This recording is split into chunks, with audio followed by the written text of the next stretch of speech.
ne po t'japim kohë që ti të arrish vetë ta konkludosh të gjë. Pasi ata po vazhdojnë të shtyjnë. Dhe kjo mund të jetë edhe një lloj letre që presidenti Trump po ja lë presidentit Putin. Pra ai po nuk po se po i thot zyrtarisht që le të themi le ta ngrim konfliktin, ai po i thot ne mund të aludojmë që ai po i thot që ne dim dy se ka përfunduar kjo gjë. Ja kuptoj. Kështu që për të mos dalë sikur presidenti Trump e tradhoi Amerikën, më mirë të lëm ta fitosh duke e paguar ashtu si Rusia po e paguan këtë gjë.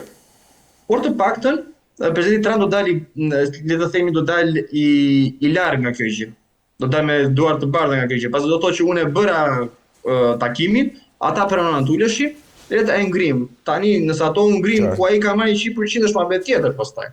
Qartë. Domethënë ne do ta mbajmë në pikun ku ai ka arritur deri tani. Kështu që po, pika ka mund të jetë edhe 100%. Është pak a shumë si puna, është pak a shumë kjo si puna e asaj njohjes që i bën Gazës Franca dhe Anglia, por që i lan Izraelit janë 2 muaj kohë që të bënte atë që bëri, domethënë. Dhe pastaj lan që e pushtoi të gjithë, pse ta ne e njohim. Po çfarë e njohim? Çfarë u njohim? Çfarë ngelur më aty? Çfarë ngelur më aty për të njohur? Mirë.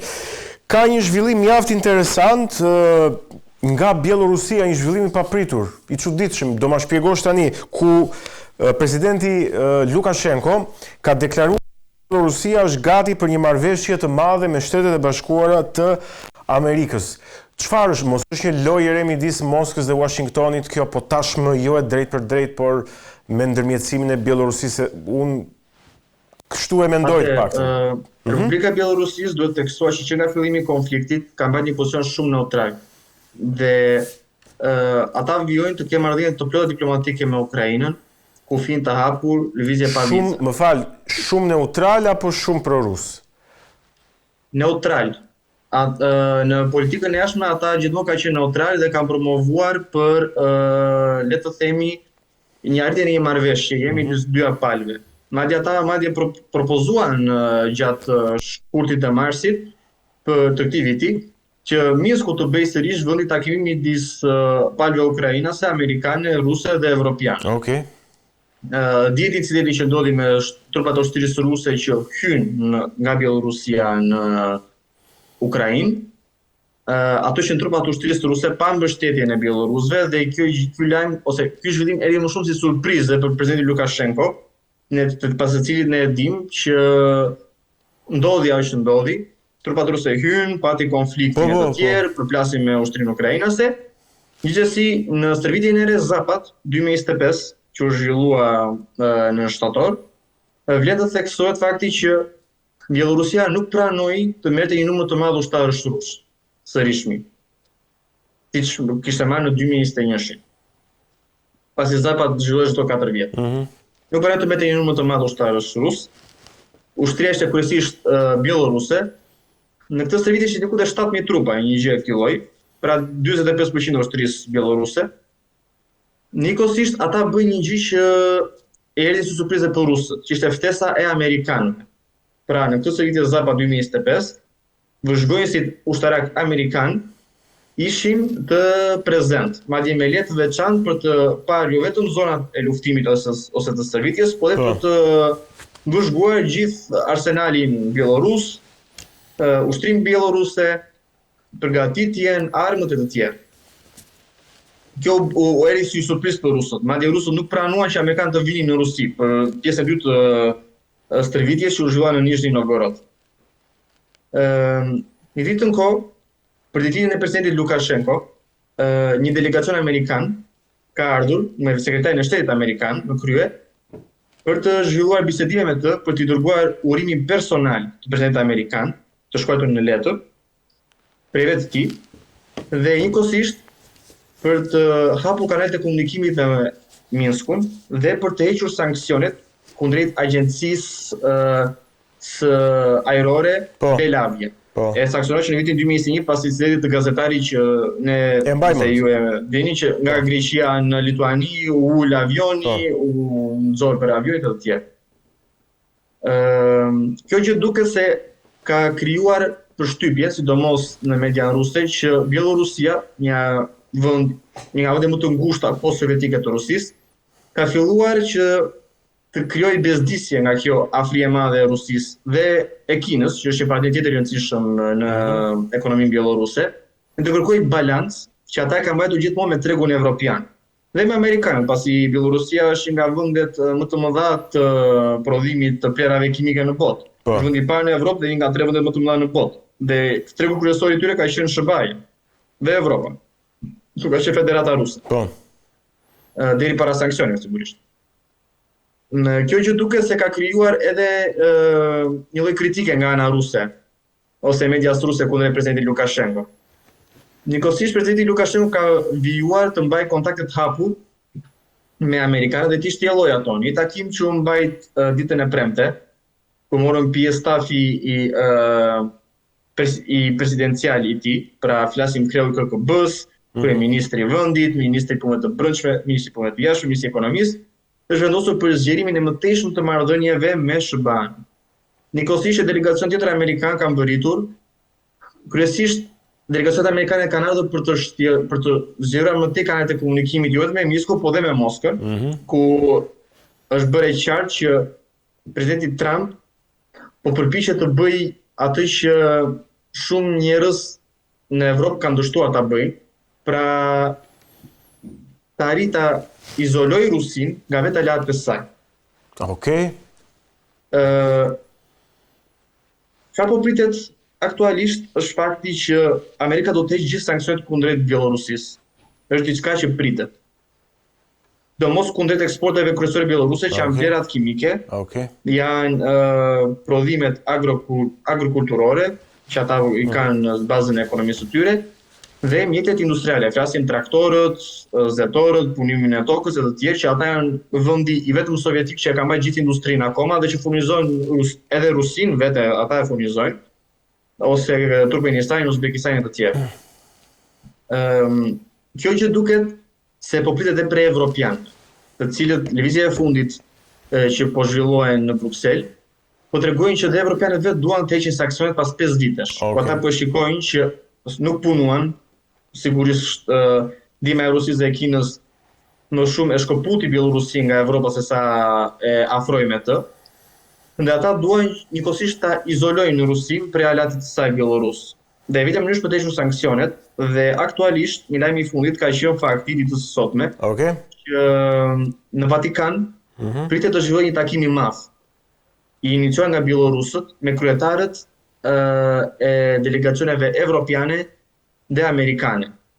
Dhe besohet që Vatikani është vetë një nga iniciatorët kryesor të kësaj lëvizje të Bielorusisë në bashkëpunim me bielorusët për të hequr sanksionet dhe për të gjetur një mënyrë për të legjitimuar faktin që presidenti Lukashenko do të jetë akoma kryetari i shtetit, pavarësisht opinionit të opozitës në mërgim të Bielorusisë ose pikpamjeve të Evropës, dhe një gjuhë në komunikim të gjetur kryesisht me të. Ai së fundi i mbushi diku të 35 vjet në pushtet, mbi 35 vjet në pushtet. Që është diçka de facto tani do të pranuar.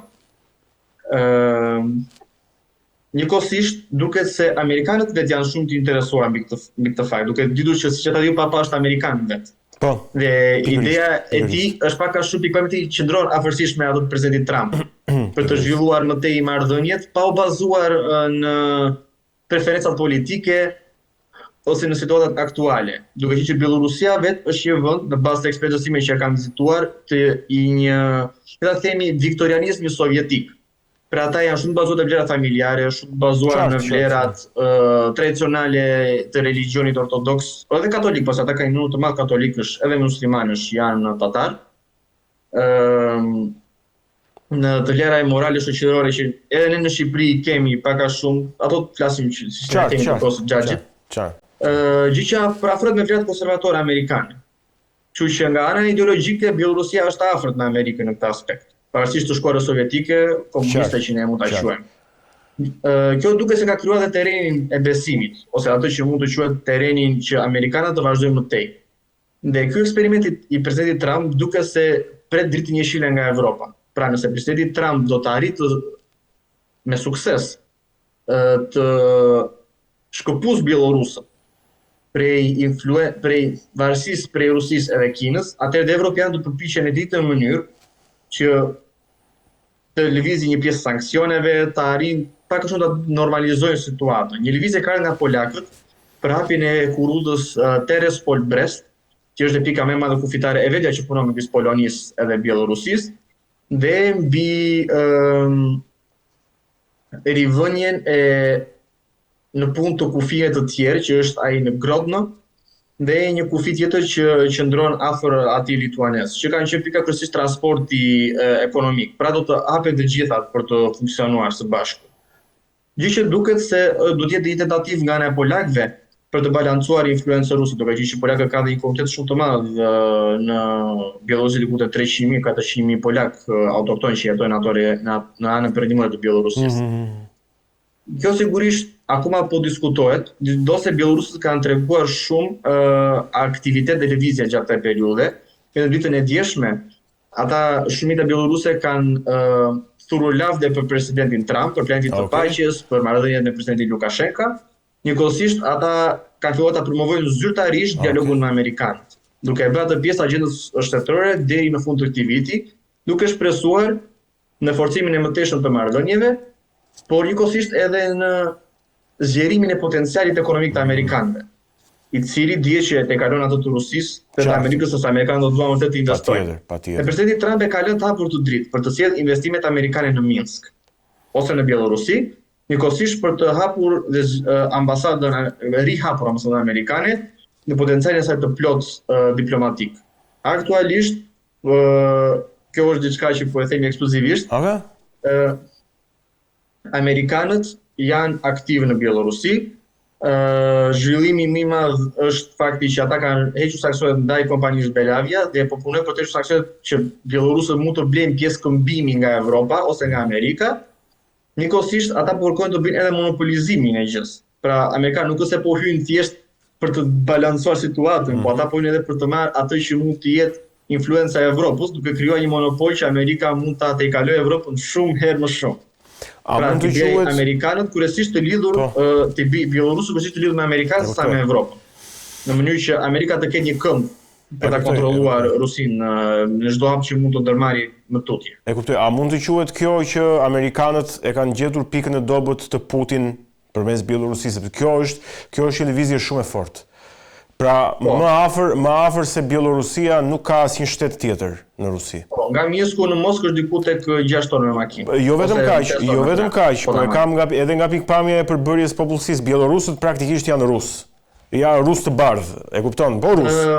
Ata kanë qenë pjesë e rusëve të Kievit, që quhen, por që kanë qenë kryesisht në influencën polako-lituaneze më shumë, duke qenë që ata kanë qenë pjesë e komunitetit polako-lituanez, por që janë shumë të parafërt me rusët në shumë aspekte të tjera. Janë shumë afër zjerë me popullsitë tatare, turkike, mongole të tjerë. Besoj se janë më shumë slav të një mend. Besoj se janë më afër nga pikpamje demografike me rusët se sa ukrainasit me rusët, apo ja?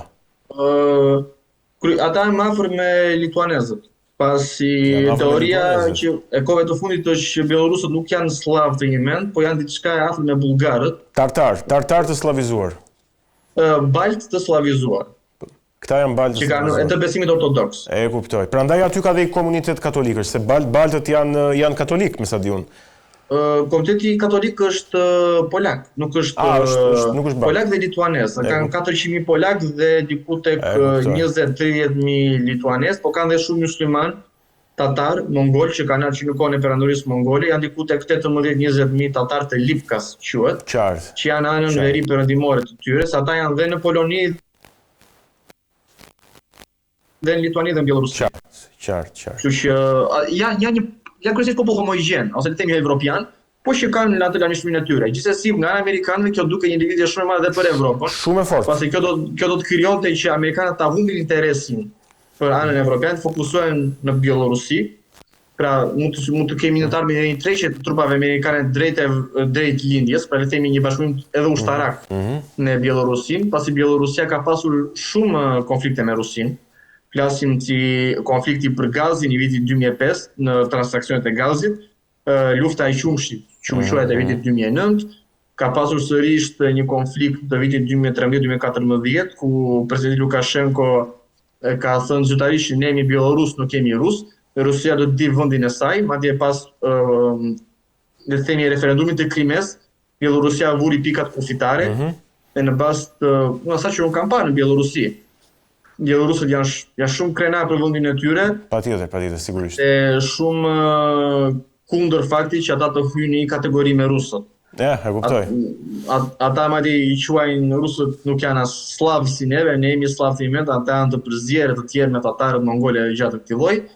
Dhe sigurisht që sidomos pas protestave dhe sigurisht pas shtimit të suportit amerikanëve tashmë, bielorusët nuk do të ishte e çuditshme që nesër të shikojë fakti që bielorusët do kishin një tjetër konflikt, siç Azerbajxhani pati së fundi. Qartë. Dhe si shumë republika që duhet theksuar dhe kjo, po çojnë kundër Rusisë. Qartë. Bashkimi Sovjetik, Taxhikistani ka kërkuar zyrtarisht që rusët ose të respektojnë kulturën, popullin taxhik, edhe punëtorët që atë punojnë edhe vendin, ose ka partnerë të tjerë të kundërt. Taxhikistani të ngjyrë, duke u orientuar nga Hungaria, Bielorusë gjithashtu. Ne do duke sa ata janë lodhur duke u parë nga poshtë.